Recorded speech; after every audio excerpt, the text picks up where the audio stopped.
Fanatics. Welcome to Diamond Painting Fanatics. I am Cindy. How are you?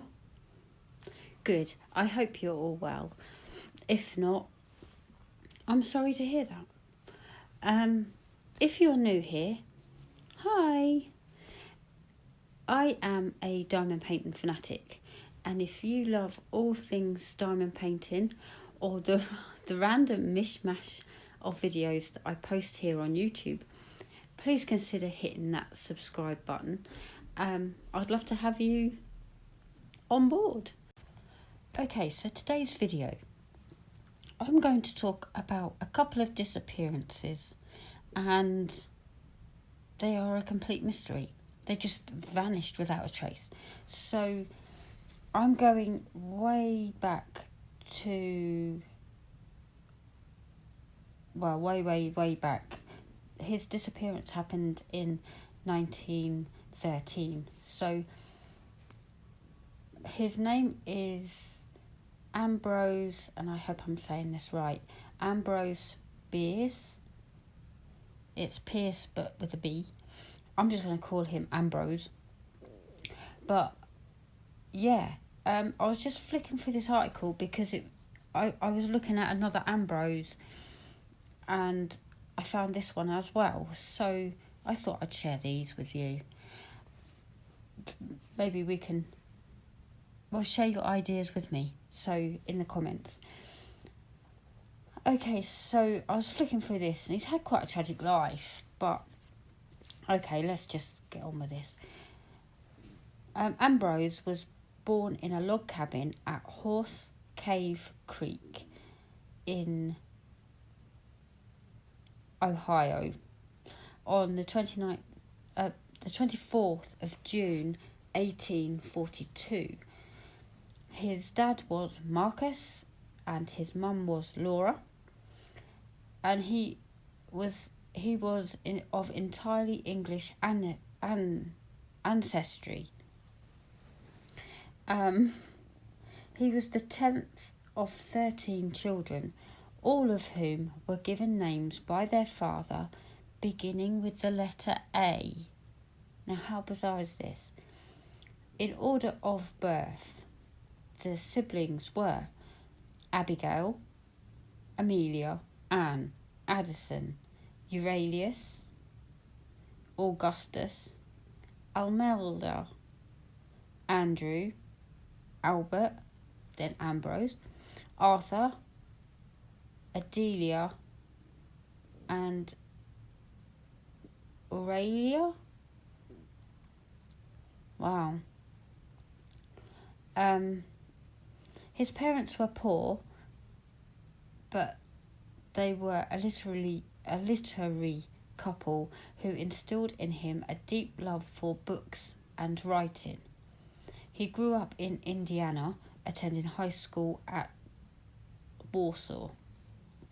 He left home at 15 to become a printer's devil at a small abolitionist, can't say this word, abolitionist, you know where they abolish things, that newspaper in northern Indiana. He briefly attended the Kentucky Military Institute until it burned down. At the start of the American Civil War, he enlisted in the Union Army's 9th Indiana Infantry. He participated in operations in Western Virginia in 1861. He was present at the Battle of Philippi, the first organised land action of the war, and received newspaper attention for his daring rescue under fire of a gravely wounded comrade at the Battle of Rich Mountain. So he's a brave guy. He fought at the Battle of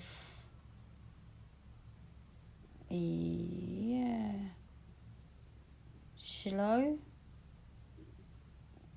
Don't know. April 1862. A terrifying experience that became a source for several short stories and the memoir What I Saw of Shiloh. I'm not saying that right. I know I'm not. Shiloh. That. In April 1863, he was commissioned a first lieutenant and served on the staff of General William Babcock Hazen as a engineer, making maps of likely battlefields. As a staff officer, Ambrose became known to leading generals such as George H. Thomas and Oliver O. Howard, both of whom supported his application for admission to West Point in May 1864. General Hazen believed that Ambrose would graduate from the military academy, quote, with distinction, and William Sherman also endorsed the application for admission, even though stating he had no personal acquaintance with Ambrose.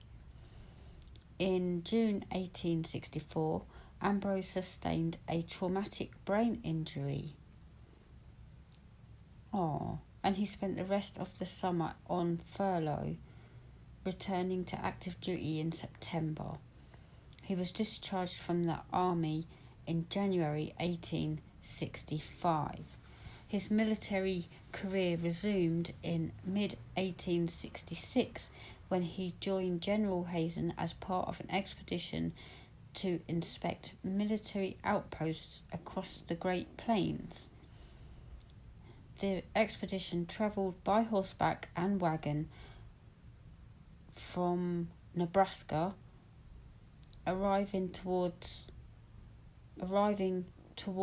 year's end in San Francisco, California.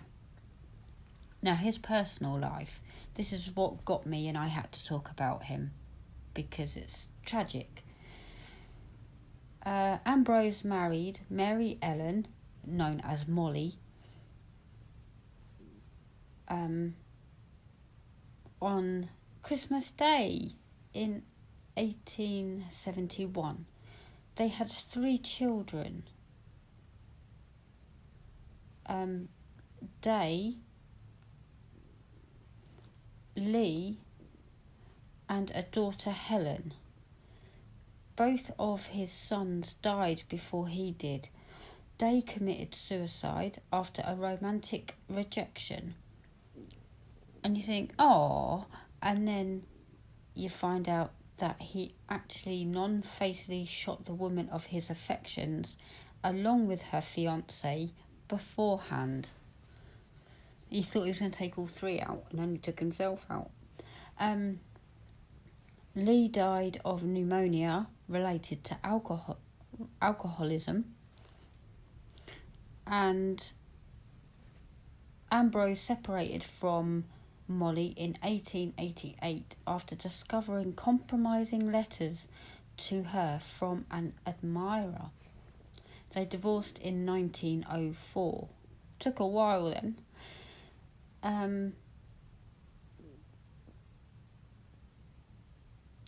Molly, is that the other daughter? No, that was Helen. Okay, so Molly,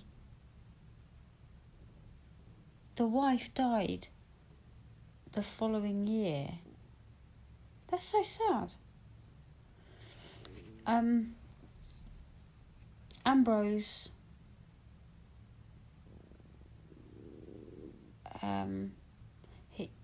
he strongly rejected the divinity of Christ. He suffered from lifelong asthma, as well as complications from his war wounds, most notably episodes of fainting and irritability assignable to the traumatic brain injury suffered in the war, in the army. I've clicked off this by accident. No, not the one, this one. He got into journalism and was awarded the rank of brevet major before resigning from the army. He remained in San Francisco for many years, eventually becoming famous as a contributor or editor of a number of local newspapers and periodicals, including the San Francisco Newsletter, the Argonaut. These are very complicated words. Overland Monthly, The Californian, The Wasp. A selection of his crime reporting from the San Francisco Newsletter was included in the Library of America. True crime. Right up my street. And yours. He lived and wrote in England from 1872 to 1875. He's getting all... He publishes books and... obviously working for newspapers and stuff. But he returned to the United States and took up residence in San Francisco from 1879 to 1880. He travelled to Rockerville and Deadwood in the Dakota Territory to try his hand as a local manager for a New York mining company. When the mining company failed, he returned to San Francisco and resumed his career in journalism. From January 1st, 1881 until September 1885, he was editor of The Wasp. Excuse me. Okay, so in January 1896,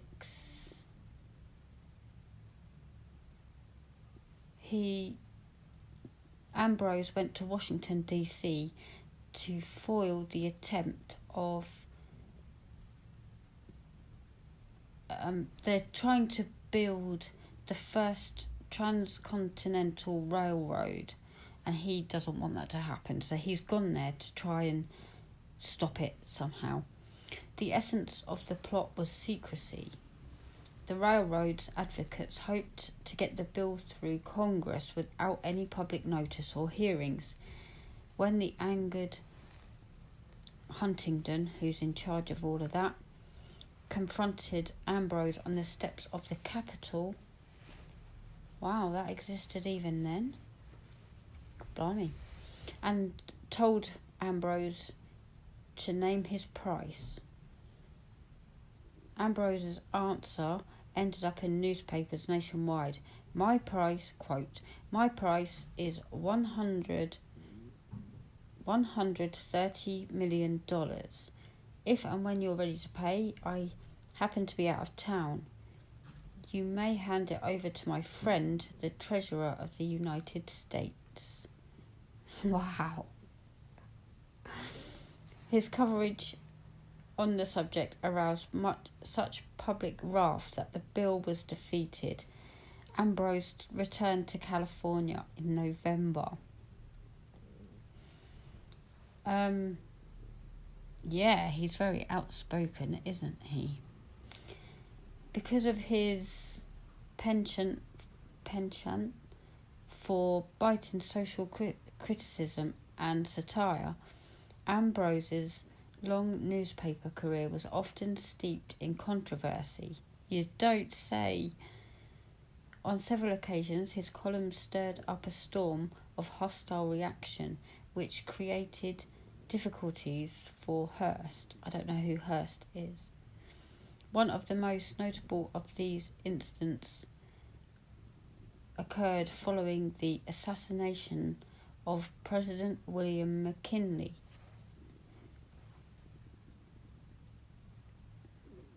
Wow. He wrote a poem.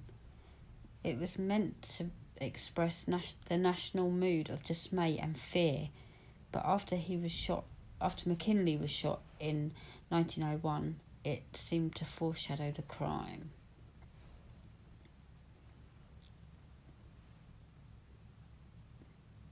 Okay, so then we go on about his literary works, and we know that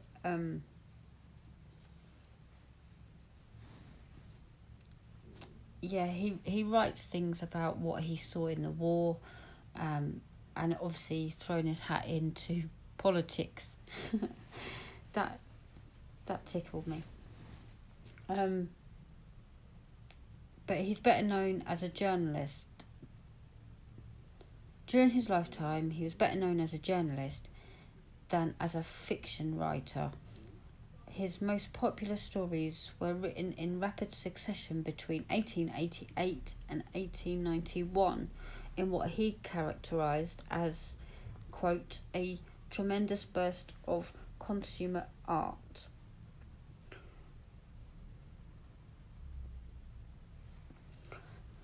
So yeah, one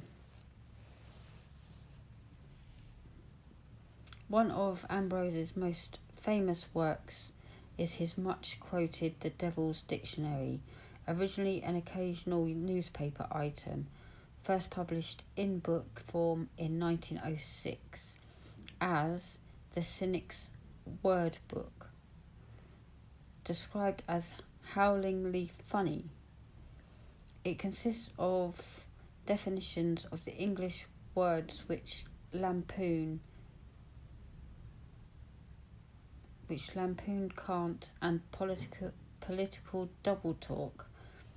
He edited the 12 volumes of the collected works of Ambrose Bierce, which were published from 1909 to 1912. The 7th volume consists solely of the Devil's Dictionary. He's been criticised.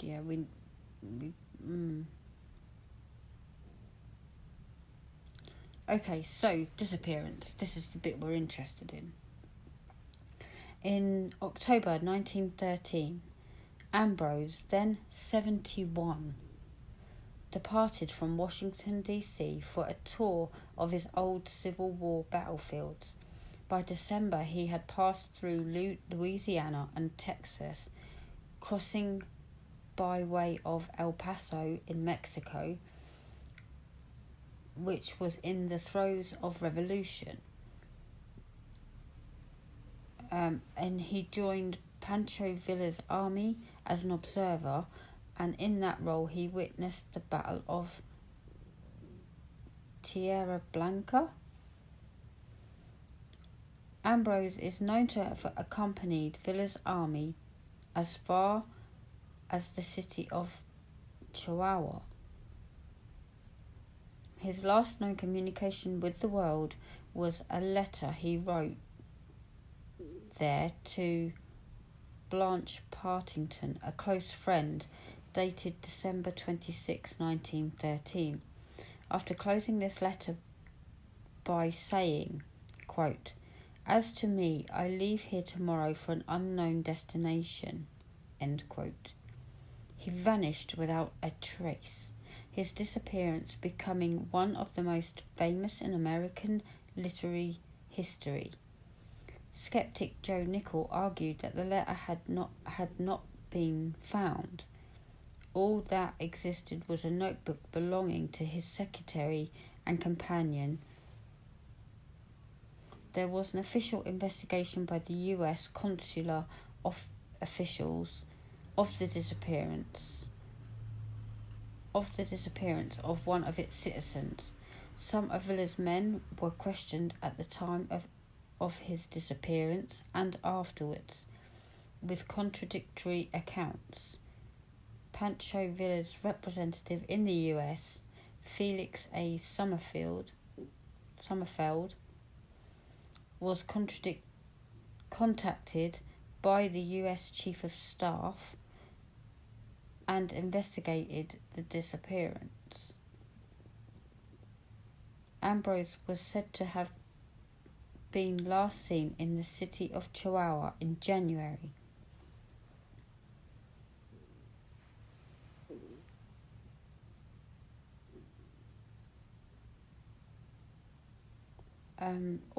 Oral tradition in I can't even pronounce that, I am sorry.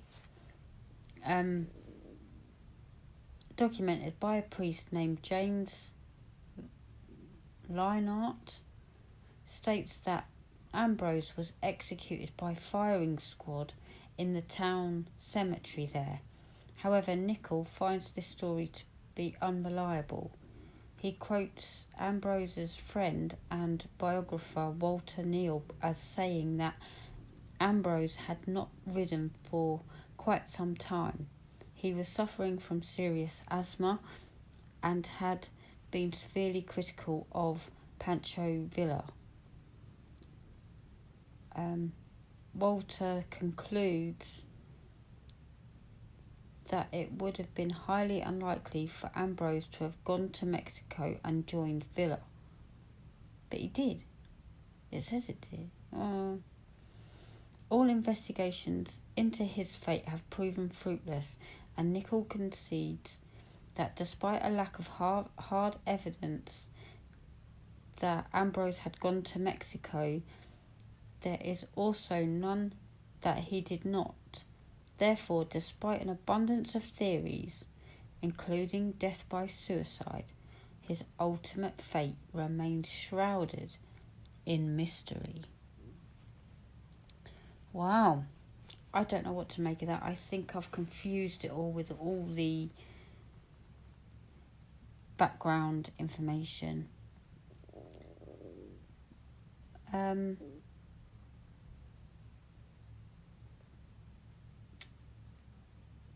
He was 71. I had no idea of that at the time. I'm trying to... Okay, so it just says that he departed from Washington for a tour of his old Civil War battlefields. We can only assume that he did so. Okay, so now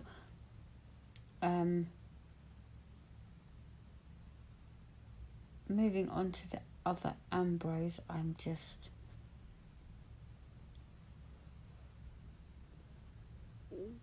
this one I saw on a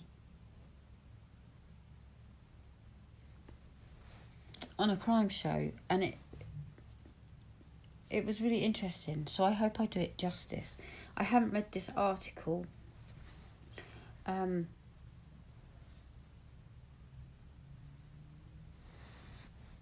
but let's see how we get on. Okay, so this is Ambrose Small. So I don't know if you've heard of him. Again, we're going way, way, way back to 1919. So, Peter Ambrose Joseph Small was born on the 11th of January 1866 in Newmarket, Ontario, to Daniel, an innkeeper, and Helen, each 20 years old. He was baptised Roman Catholic on January 21, 1866.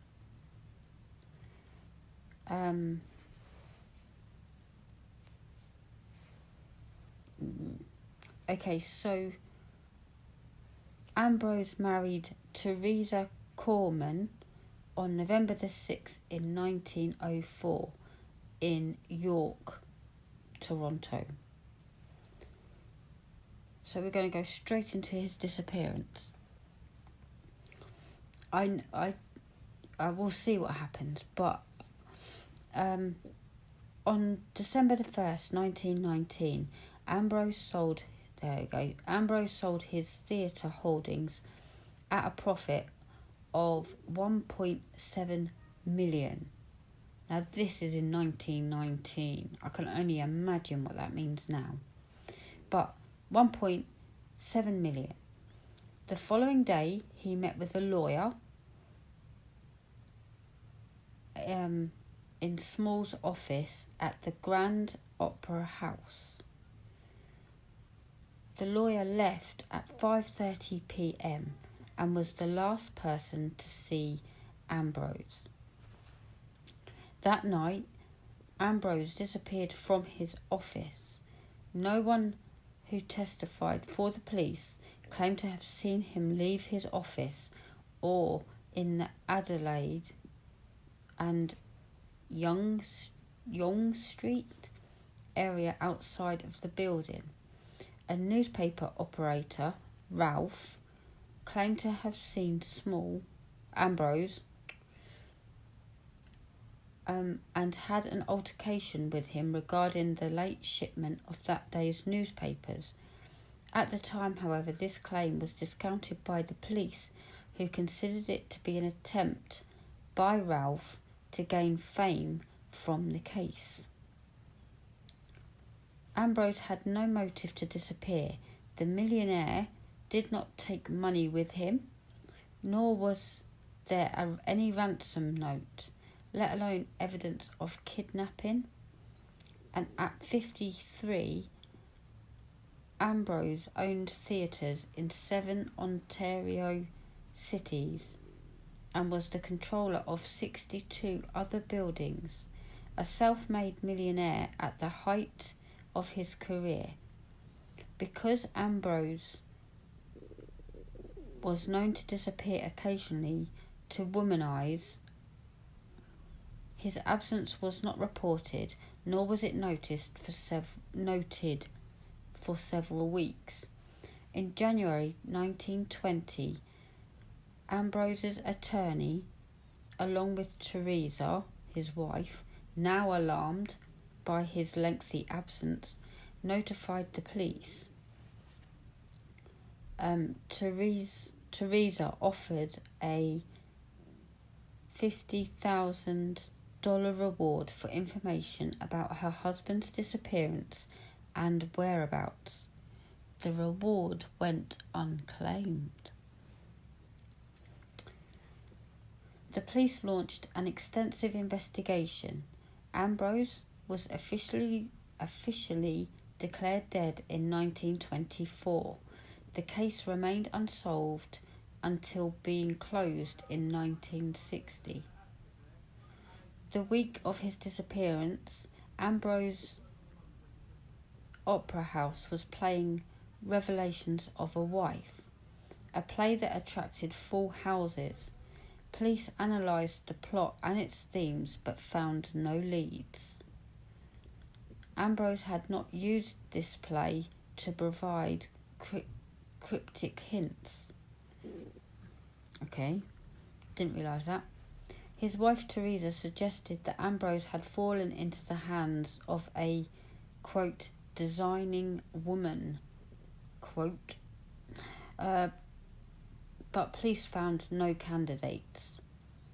Along with his office, Amby, as he was known locally, had a private secret room with its own entrance. The room is said to have had a dual purpose. First and foremost, it was for settling of gambling debts, and secondly, it was for Ambrose Small's many private liaisons with actresses and chorus girls, employees at his theatres. The room was scoured for leads, but with no success. Ambrose was not the only notable disappearance in December 1919. His former secretary, John Doughty, had not been seen since December the 2nd, 1919. The last sighting of John in Canada was at a bank where he observed cashing a $100,000 in bonds. He was eventually located in the United States and extradited back to Canada to stand trial. He was convicted of only the theft of the bonds. no evidence was ever found he was responsible or had any knowledge of the disappearance of his boss, Ambrose Small. Wow.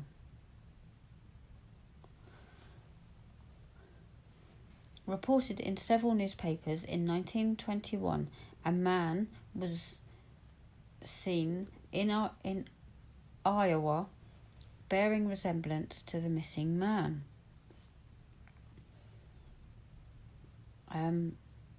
Private Detective John Brothy stated that the man who he claimed was Small was a, quote, half-crazed cripple. He stated that he had been dropped off,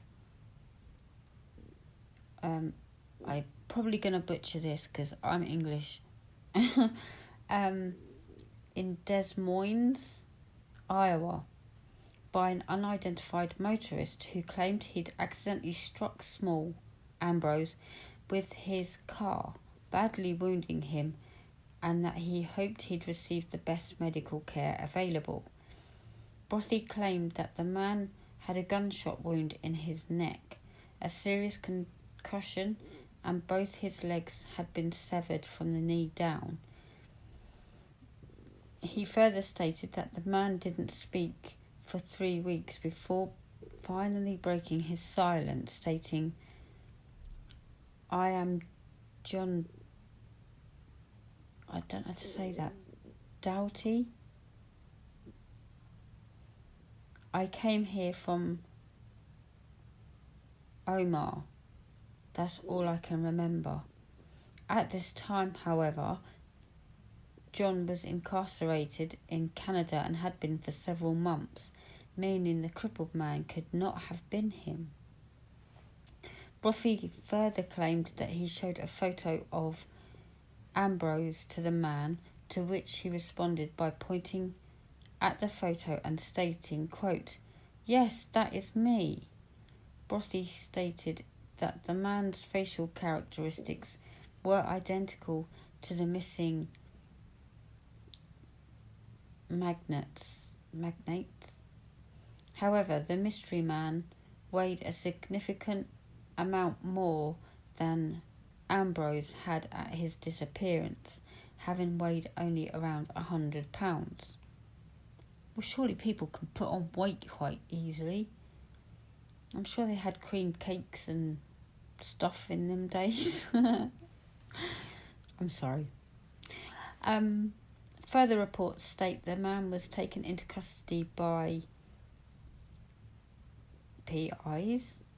However, Des Moines police were quoted as being unaware of any of these actions and had not been contacted by the investigators. It can be assumed that this lead turned out to be a dead end, as the case continued on long after this event. In 1936, the case was reinvestigated by the Ontario Police at the behest of Attorney General Edward Hammond.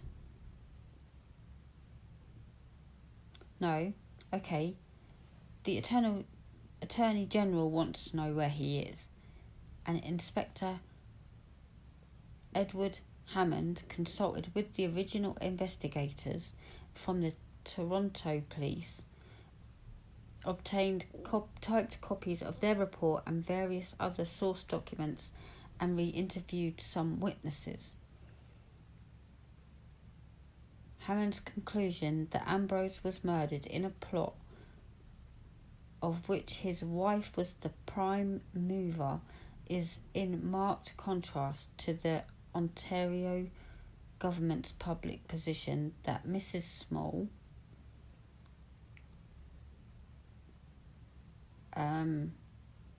was beyond reproach. Hammond also strongly implies that the original chief investigator ignored or repressed evidence which would lead to Mrs. Small as a suspect. But I remember this because she's very, very wealthy. She's very, very in with the church. she's wealthy in her own way. I think she, if I remember correctly, she comes from... there's a famous brand still going today. I can't remember. But she came from money, and it was highly suggested, or heavily suggested, in the clip that I watched, that she had something to do with it. I thought that's what they were going to go into, all of that. Okay, so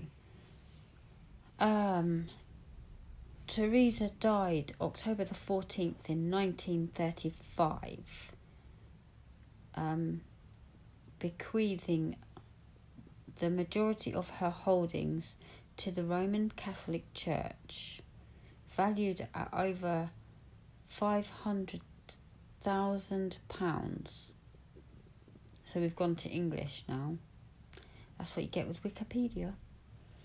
In June 1936, her remaining possessions were to be auctioned off. Ambrose's sister, Florence, presented a letter of confession from someone known only as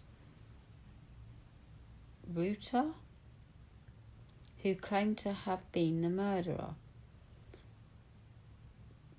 The letter reads, "Poor Ambrose was killed on December the 2nd, 1919, and I know that part of his body, the trunk, was buried in the Rosedale Ravine dump, and other parts of the body were burned in the Grand Opera House furnace. You will be surprised, my dear Florence and Gertrude, to learn that I am more responsible for your brother's death. God forgive me." The sale, however, continued. Oh, they're trying to stop the house. Okay. The sale, however, continued, and the letter was published in several news publications worldwide, including the New York Daily News and the Portsmouth, it says UK, Portsmouth Evening News.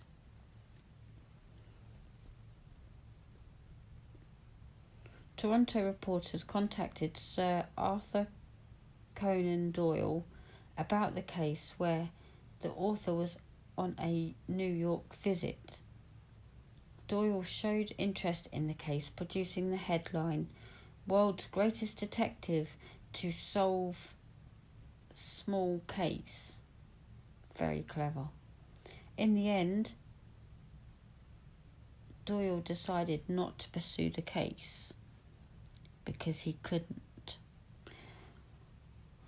American writer and researcher into anomalous phenomena, Charles Fort, wrote about the unexplained disappearance of Ambrose Small, and Ambrose, who we talked about in the first one, and asked, was somebody collecting Ambroses? Ooh. So, there you go, guys.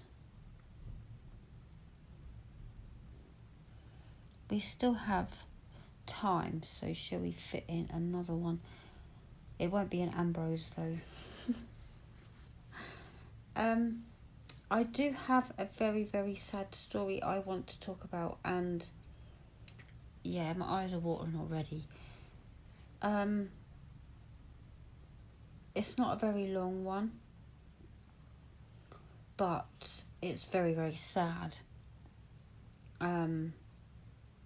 Again, I watched this on a crime show.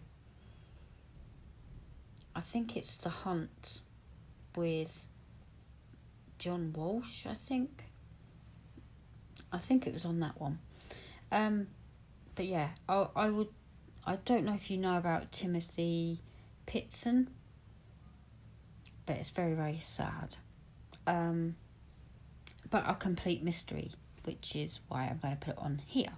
So, on May the 11th, 2011, so we're right up to modern day now, near enough, 6-year-old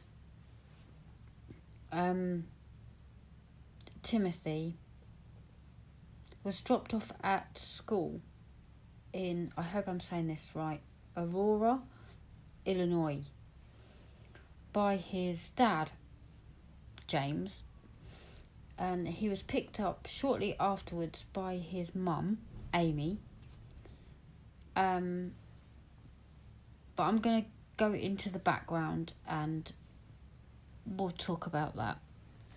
Okay, so Timothy was born in Aurora, Illinois on October the 18th, 2004, as the only child of James and Amy.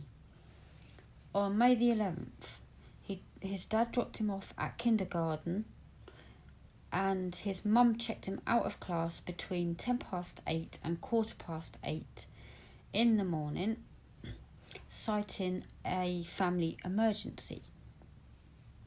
She dropped her vehicle off at a repair shop at 10 a.m. An employee of the shop drove Amy and Timothy to Brookfield Zoo. They returned and retrieved their vehicle at 3 p.m. and drove to Key Lime Cove Resort in Gurnee, where they spent the night. The next morning, the pair drove to Kalahari Resort in Wisconsin Dells, and they were spotted on security footage at the checkout at 10 a.m. the next day. Timothy has not been seen or heard from since. Now, disappearance. Between 12 and 1:30 p.m. on May the 13th, Amy telephoned several family members, including her mother and brother-in-law, telling them that she and Timothy were safe and not in any danger. Cell phone records indicated the calls were made from an area northwest of Sterling near Route 40. Amy failed to contact her husband, however, who had been attempting to locate the pair after being notified of by his son's school that he was not present. When he arrived to pick him up at the end of the school day on May the 11th, Timothy was heard in the background during the calls saying that he was hungry. At 7:25 p.m. that evening, Amy was seen alone on security cameras at a Family Dollar store in Winnebago, where she purchased a pen, notepaper and envelopes. At 8 p.m, she was sighted at Sullivan's food store in Winnebago, again unaccompanied.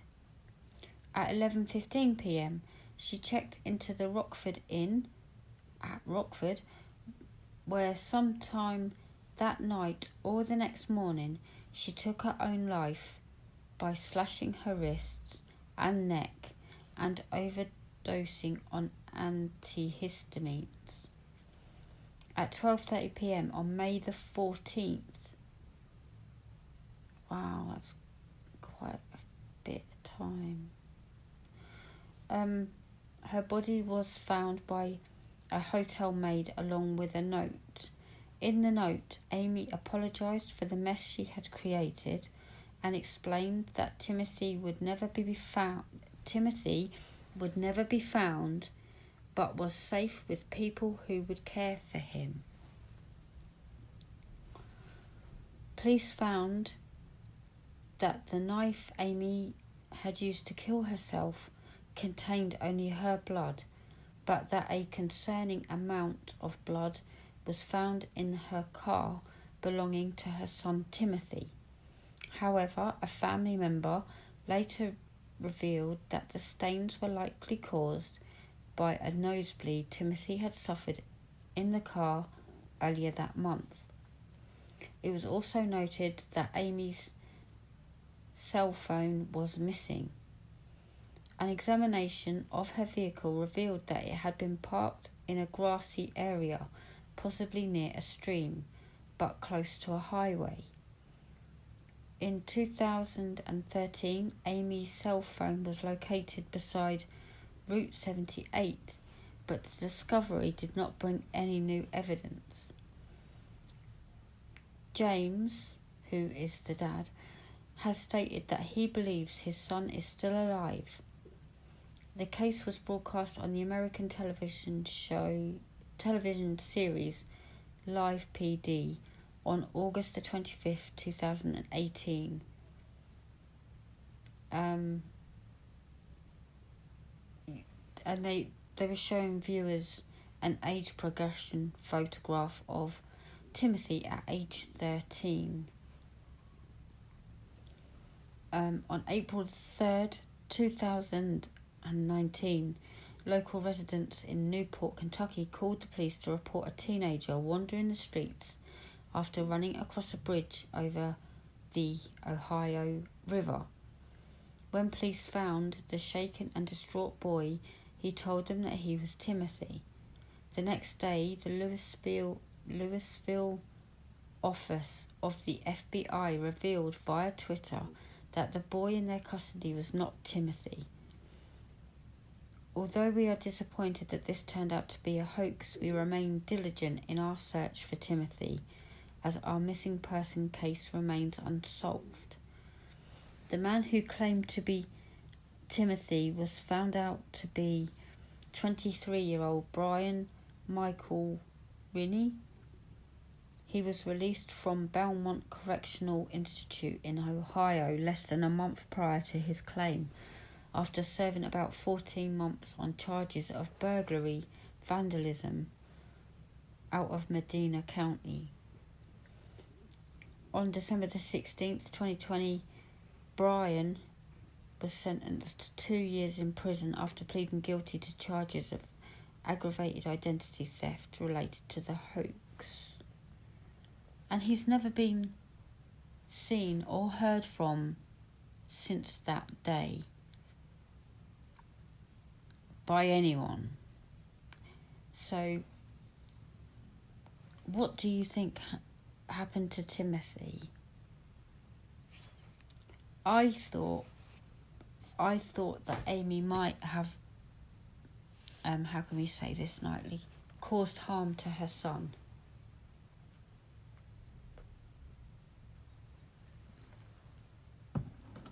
Because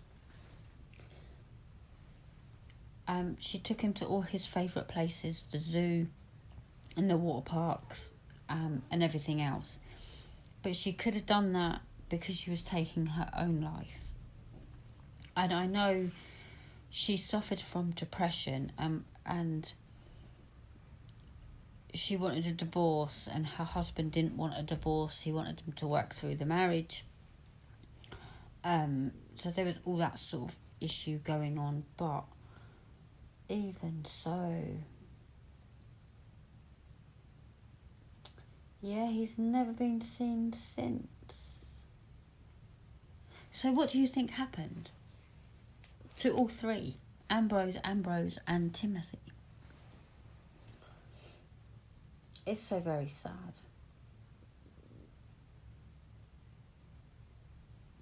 Yeah, they think that maybe she handed them to other family members, but you know, she was close to her mum at the time, I believe. So it's all very strange. It is all very strange. So there you go, guys. I hope you enjoyed the stories today, the mysteries. Yeah. Thank you for watching and spending time with me. I really appreciate it. Yeah. I'm going to upload this today because I asked if you would like more than one a week on my Thursday episode, and everyone was like, yes, you don't have to ask, do it. So here you go, guys, this one's for you. And yeah, let me know in the comments what you think happened to Ambrose A, Ambrose B, and Timothy. I hope you have a fabulous evening or morning, day, and I shall see you very soon in another video. Please do remember, if you like crafting and diamond art and true crime stories, please remember to hit that subscribe button. If you enjoyed this video, please give it a thumbs up so I know if it's well received. And I shall see you very soon. Have an awesome day. Look after yourselves. Be safe. And take care. Bye, guys.